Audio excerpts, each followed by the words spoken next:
మేడ్చల్ జిల్లా పరిధిలో అత్యంత దారుణంగా పట్టపగలే హత్య జరిగింది. హత్య గల కారణాలేంటి, దీని గురించి మనతో మాట్లాడడానికి సిఐ సత్యనారాయణ గారు ఉన్నారు. వారితో మాట్లాడదాం. సార్, పట్టపగలే అత్యంత దారుణంగా హత్య జరిగింది, దీని గల కారణాలేంటి, మీ విచారణ ఎక్కడి వరకు వచ్చింది? ఈరోజు సాయంత్రము అందాజా 5 గంటలకట్లా మాకు ఒక ఇన్ఫర్మేషన్ వచ్చింది. మేడ్చల్ బస్ స్టాప్ దగ్గర ఒక అతన్ని పొడిచిర్రు అనే ఇన్ఫర్మేషన్ వచ్చింది. అక్కడికి వెళ్ళినాము. వాళ్ళు ఎవరనేది ఎంక్వైరీ చేసుకున్నాము. చనిపోయిన ఆయనది మాచారెడ్డి ప్రాపరు. అతని పేరు ఉమేష్ అని, 24 years. వాళ్ళకు కుటుంబ కలహాలు ఉన్నాయని చెప్పేసి ఇన్ఫర్మేషను. వాళ్ళే వాళ్ళ బ్రదర్స్ ఇద్దరు ఉన్నారు సస్పెక్ట్స్. వాళ్ళే కుటుంబ కలహాల వల్ల చంపినట్టుగా అనుమానం ఉంది. ఇప్పుడు చనిపోయిన ఆయనకి నేర చరిత్ర అట్లా ఏమైనా ఉన్నదా? మీరు ఏమైనా ఎంక్వైరీ చేశారా? అది ఇప్పటివరకు అయితే ఏమీ ఇన్ఫర్మేషన్ లేదు. అది మేము కనుక్కుంటాం. ఇన్వెస్టిగేషన్లో ఫర్దర్గా వాళ్ళు ఏమేమి నేరాలు చేశారు అనేది కూడా కనుక్కుంటాం. ఇప్పుడు అదుపులోకి తీసుకున్నారా ఇప్పుడు ఇద్దరు నిందితుల్ని? ఎవరిని అదుపులోకి తీసుకోలేదు. సస్పెక్ట్స్ ఎవరైతే ఉన్నారో వాళ్ళని వెరిఫై చేస్తున్నాం. పట్టుకోవడానికి ఇన్వెస్టిగేషన్ చేస్తాం. అది దొరికిన తర్వాత. కేవలం కుటుంబ కలహాలైనా ఇతర కారణాలు ఏమైనా ఉన్నాయా సార్?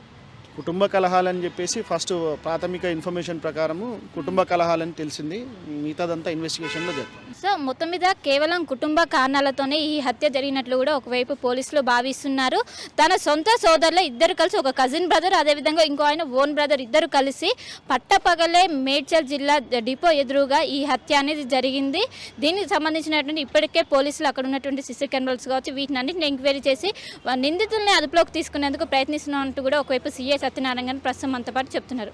ఉమేష్ అనే వ్యక్తిని అత్యంత దారుణంగా కత్తితో పొడిచి చంపారు. ప్రస్తుతం ఉమేష్ తండ్రి ప్రస్తుతం అంత పాటు ఉన్న వారితో మాట్లాడదాం. అసలు మీ కొడుకుని చంపింది ఎవరు, అసలు ఎందుకని జరిగింది హత్య? మేడం, నేను పొద్దున 5:30 డ్యూటీకి వెళ్ళినా, బాగానే ఉన్నారు. నాకు ఇంతవరకు ఏం తెలియదు సార్ మేడం. ఇక ఏమైందో ఏమో, నాకు 3:30 4 o'clock ఫోన్ వచ్చింది. ఇట్లా మీ కొడుకుని చంపేసారని చెప్పి. అంటే నేను అక్కడ షాక్ అయినా. ఏం చేయాలనో నాకు అర్థమవుతలేదు. ఇక ఆయన మా డిపోకి ఫోన్ చేసిన మా సార్కి, సార్ నేను డ్యూటీలో ఉన్నా, బస్సులో కూడా ఒక 40-50 మంది ఉన్నారు, ఒక 5 నిమిషాలు రోడ్ పక్కన బస్సు పెట్టేసి ఫోన్ చేసిన. సరే గని టెన్షన్ పడకు, ఏదైతే ఉంటుంది, నువ్వు మెల్లగా డిపోకి వచ్చేసాయి, మేము మీది ఇల్లు ఇక్కడే కదా, మేడ్చల్ ఉంటారు కదా మీరు, మేము చూస్తామని అని చెప్పేసి ఇదే మాట సరిపోయింది నాకు. అంటే మొత్తం ఎంతమంది కొడుకులు కూతుర్లు మీకు? నాకు 2 బిడ్డలు, 2 కొడుకులు, 1 బిడ్డ. ఇప్పుడు చనిపోయిన ఎన్నో అయినా? పెద్ద అయినా మేడం. పెద్ద అయినా. అంటే ఎందుకు పెద్ద అయినా ఇంట్లో మంచిగా ఉంటాడా? ప్రవర్తన ఏ విధంగా ఉంటుంది? ప్రవర్తన మేడం అంటే ఇప్పుడు మాతో మంచిగానే ఉంటాడు, కాకపోతే ఇక పని చేయకపోతుండే. ఇక అప్పుడప్పుడు ఇక ఇవ్వాలి, నిన్న మొన్నటిది ఏం లేదు, కానీ డబ్బుల గురించి ఎక్కువ డబ్బులు ఇవ్వాలి అని చెప్పేసి మాకు ఇప్పుడు గదే మేడం, ఏం లేదు, మంచిగా ఉండే. మా చిన్న కొడుకు మంచిగా ఉండే. ఎప్పుడు మా చిన్న కొడుకు పెద్ద కూడా ఎప్పుడు కొట్లాడలేదు ఇంతవరకు. అంటే తరచు మీతో ఏమైనా గొడవలు పెట్టుకుండే వాళ్ళ ఇప్పుడు ఉమేష్?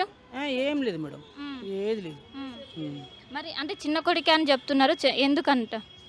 ఎవరు ఏమని చెప్పలేరు మేడం నాకు, ఎవ్వరు ఏం ఇంత అట్లాంటి కొడుకు. ఇప్పుడు ఎంతమంది పాపలు ఇప్పుడు ఉమేష్ పిల్లలు? ఉమేష్కి ఈ పాప, ఒక బాబు. ఎన్ని సంవత్సరాలు ఉంటాయి ఉమేష్కి? ఉమేష్కి 24 సంవత్సరాలు ఉంటుంది మేడం. అంటే మరి పోలీసులకు ఏం చెప్పాలనుకుంటారు, ఎలాంటి న్యాయం కావాలనుకుంటున్నారు? న్యాయం ఏం లేదు మేడం, వాళ్ళైతే ఎవరు ఏం చేసిరో జర వాళ్ళకు ఇన్క్వైరీ చేయండి అంతే. మాకైతే ఏం తెలియదు మేడం. నేను రోజు డ్యూటీ చేసుకుంటా. పొద్దున్న 5 గంటలకు పోతా, సాయంత్రం 9:30 8:30కి వస్తా. ఏందమ్మా కొడుకు, ఏమైంది అసలు, ఏం జరిగింది? ఏం జరిగిందో మేడం, నేను ఇంటికాడ లేను, నేను వేరే జాబ్లో. ఎవరు చెప్పారు సమాచారం, ఎవరు ఇచ్చారు మీకు? ఎవరు చెప్పారు అంటే కొడుకు ఇట్లా చనిపోయారని ఎవరు చెప్పారు మీకు? నేను ఊరికి వచ్చిన, ఇటు ఊరికి వస్తే. ఎంత దూరం అంటే ఇక్కడ డిపోకి మీ ఇల్లుకి ఎంత దూరం? జర చాలా దూరం ఉంది. అక్కడ నుంచి ఊరికి వస్తుండు మా కొడుకు అంట. ఊరికి వస్తే వాళ్ళు బండి మీద వచ్చి చాకుతోని పొడిచిరంట. అలా అందరూ ఉన్నారు మంది. ఎందుకు జమ అయ్యారని నేను ఊరికి వచ్చి చూస్తే నా కొడుకు ఆడ పడిపోయింది, రక్తం పోతుంది. ఆయనే ఏడ్చుకుంటా ఉన్నాయి. ఇక ఆయన ఏడ్చుకుంటా ఉంటే వాళ్ళు ఏదో తీసుకొచ్చిరు ఇంట్లో తీసుకుపోయానికి. నేను కూడా ఇట్లా పట్టుకున్నా, అలా వేసిన. ఎక్కడ పోయింది వస్తా మేడము, నా కొడుకు తిడతారు, కొడతాడు. కొడుకే కదా మేడం, ఏం చేస్తాం ఇక.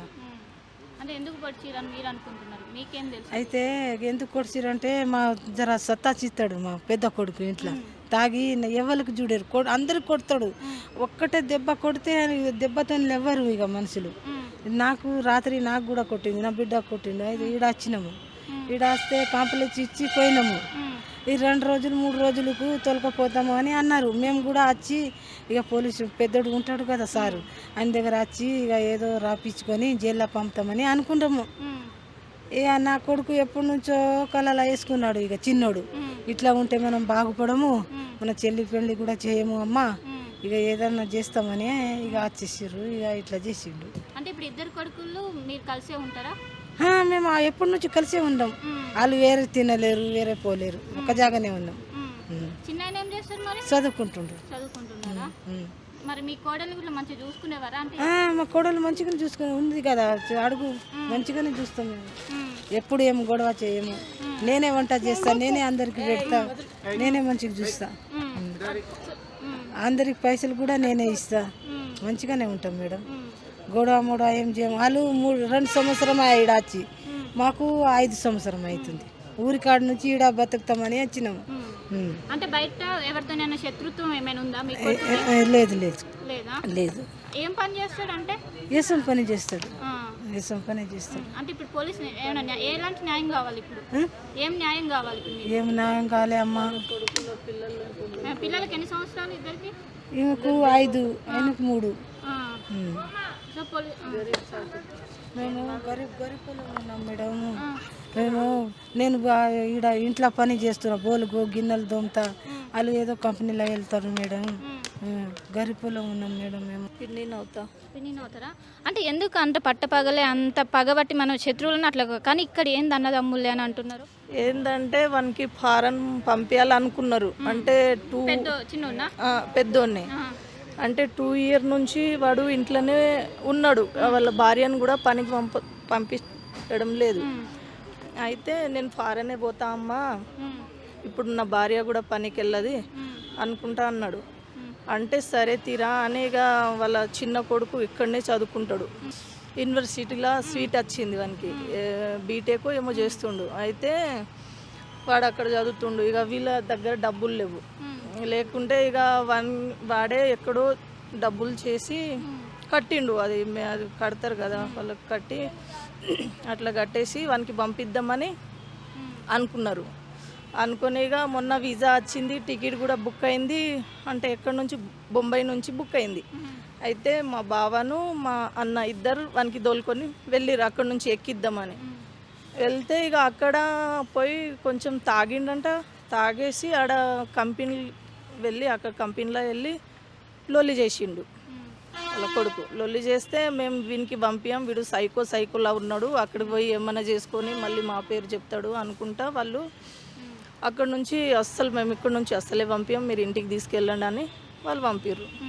పంపినప్పటి నుంచి ఇక నేను వీనికి ఇంట్లో సాదాలా, ఇంట్లో అన్నీ తెచ్చిపెట్టుడు అది ఇది అనుకుంటా. వీళ్ళ చిన్న కొడుకు వీనికి ఇంట్లోనే కూర్చొని తినడం కూడా చేతన అయితే లేదు. ఇంట్లో కూర్చొని కూడా అమ్మని కొడతాడు, చెల్లెని కొడతాడు, అందరినీ అట్లా చేస్తాడు. వాళ్ళ డాడీ కూడా 2-3 రోజులు ఇంటికే రాడు వాని భయానికి. ఇక అట్లా ఇక మాకు కూడా చెప్పిండు, అక్క వీడు చైన్స్ గాడు, వీనికి ఏదో ఒకటి చేయాలి అని ఫిక్స్ అయ్యండి. ఇక వాడు పడుతుంది, బాగానే ఉన్నారు. కానీ వీడు వచ్చి కూర్చుంటాడు ఇక ఇంట్లోనే, ఇక లొల్లిలు చేస్తాడు, అట్లా అది ఇది చేస్తూనే అట్లనే ఉంటాడు అన్నట్టు. ఏం పనికి వెళ్ళాడు, ఏం చేయడు. ఇక ఏదన్నా పని, ఒకరోజు పనికి వెళ్ళిండా, వచ్చిన డబ్బులతోటి తాగేస్తాడు, ఇంట్లో గొడవ చేస్తాడు. మేము కూడా ఎక్కువ రామన్నట్టు, ఇక్కడ మేము ఆడ మణికొండలో ఉంటాం. వాడు కూడా మంచోడే కానీ తాగినప్పుడే అట్లా అయిపోతాడు. ఇక అదే ఇక వీడు పగ పెట్టుకున్నాడు. ఇక ఎప్పటి నుంచో వీడు మన చెల్లె ఉందిరా, చెల్లెకి పెళ్లి చేయాలి అనుకుంటా వీడు ఆలోచిస్తాడు. కానీ వాడు ఎప్పుడు ఆలోచించలేడు. రేపు మా నాన్నని చంపేసి నాన్న ఆస్తి కూడా నేను తింటా అనుకుంటా మాట్లాడతాడట. ఇక అమ్మని తిడతాడు, నాన్నని తిడతాడు, చెల్లెను అందరినీ తిడుకుంటా అట్లా చేస్తే ఇక వాడు